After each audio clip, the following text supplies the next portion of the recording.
Eden gardens 50 বলে অপরাজিত 97, Wankhede stadium 42 বলে 89, আর আহমেদাবাদে বিশ্বকাপ ফাইনালে 46 বলে 89 রান। টি-20 বিশ্বকাপের শেষ 3 ম্যাচে 275 রান, ম্যাচের পর ম্যাচ সেরা, শেষে টুর্নামেন্টের সেরাও। কিন্তু কয়েক সপ্তাহ আগেও কেউ ভাবেনি এই মানুষটাই হবে ভারতের সবচেয়ে বড় ভরসা। কারণ বিশ্বকাপের শুরুতে মনে হচ্ছিল পুরো টুর্নামেন্টে হয়তো বেঞ্চে বসে কাটাবেন তিনি সঞ্জু স্যামসন। ক্রিকেটের ইতিহাসে এমন গল্প খুব বেশি নেই যেখানে একজন ক্রিকেটার প্রায় হারিয়ে যেতে যেতে হঠাৎ করেই হয়ে ওঠেন পুরো টুর্নামেন্টের নায়ক। কিন্তু সঞ্জুর গল্পটা এমনই, এটা বহু বছরের অপেক্ষা, আক্ষেপ আর সংগ্রামের গল্প। জন্ম তার ভারতের দিল্লিতে, পরিবার পরে চলে যায় কেরালার তিরুবনন্তপুরমে। সেখানেই শুরু হয় তার ক্রিকেটের আসল পথ চলা। স্কুল ক্রিকেটেই তার ব্যাটিং নজর কাড়ে। টাইমিং এত ভালো ছিল যে কোচরা বলতেন ছেলেটার ব্যাটে আলাদা কিছু আছে। 2011 সালে সুযোগ পেলেন ভারত অনূর্ধ্ব-19 দলে, কিন্তু বড় কিছু করতে পারেননি। পরের বছর বিশ্বকাপ দলে জায়গা হলো না। পরের গল্পটা আইপিএল দিয়ে। 2013 সালে মাত্র 18 বছর বয়সে নিলামে তাকে কিনে নেয় রাজস্থান রয়্যালস। প্রথম মৌসুমেই চমকে দিলেন, জিতে নিলেন সেরা তরুণ খেলোয়াড়ের পুরস্কার। তার ব্যাটিং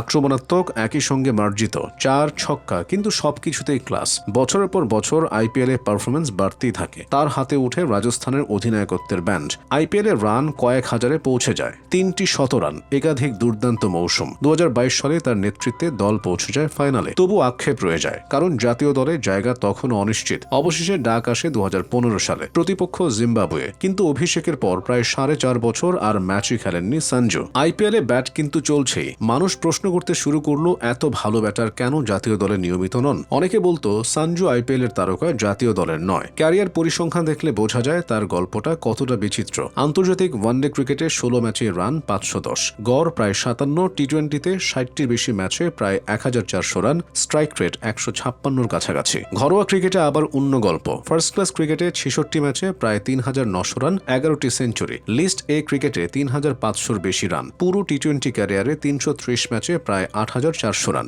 পরিসংখ্যান বলছে নিঃসন্দেহে বড় মাপের ব্যাটার। তবু জাতীয় দলের জায়গা সবসময় অনিশ্চিত। আসলে ভাগ্যও লাগে। ভারতের ব্যাটিং লাইন আপে তখন রোহিত শর্মা, বিরাট কোহলি এবং আরো অনেক বড় নাম। এই দলে জায়গা পাওয়া সত্যিই কঠিন। 2022 সালে আবার দল থেকে বাদ পড়লেন সঞ্জু। 2024 বিশ্বকাপেও দলে থাকলেও বেশিরভাগ সময় কাটান ডাগআউটে বসে। অনেকেই ভাবছিলেন হয়তো এখানেই শেষ হয়ে যাবে আন্তর্জাতিক ক্যারিয়ার, কিন্তু সঞ্জু হাল ছাড়েননি। নিজেকে বদলে ফেললেন, ফোন বন্ধ করে দিলেন, সোশ্যাল মিডিয়া থেকে দূরে গেলেন, নিজেকে পুরোপুরি ডুবিয়ে দিলেন অনুশীলনে। নিজের ব্যাটিংয়ের বেসিক নতুন করে ঠিক করলেন, কারণ তিনি জানতেন এই ব্যাটই একদিন তার ভাগ্য লিখবে। এবারে টি-20 বিশ্বকাপেও শুরুতে তার জায়গা ছিল না, ওপেনিং করছিলেন অন্যরা। কিন্তু ক্রিকেটের সবচেয়ে সুন্দর ব্যাপারই হলো এটা অনিশ্চয়তার খেলা। একটার পর একটা ম্যাচে ওপেনাররা ব্যর্থ, দরকার হলো নতুন বিকল্প, আর তখনই তার সুযোগ এলো। সুপার 8-এ ভারতের বাঁচা মরার ম্যাচ। প্রতিপক্ষ ওয়েস্ট ইন্ডিজ। প্রথমে ব্যাট করে তারা তুলেছিল 195 রান, চাপের ম্যাচ। কিন্তু সেদিন সঞ্জু যেন অন্য এক মানুষ। প্রথম বল থেকে আক্রমণ, 4 ছক্কা, আবার 4। অন্য প্রান্তে উইকেট পড়লেও তিনি থামেননি। 50 বলে অপরাজিত 97 রান,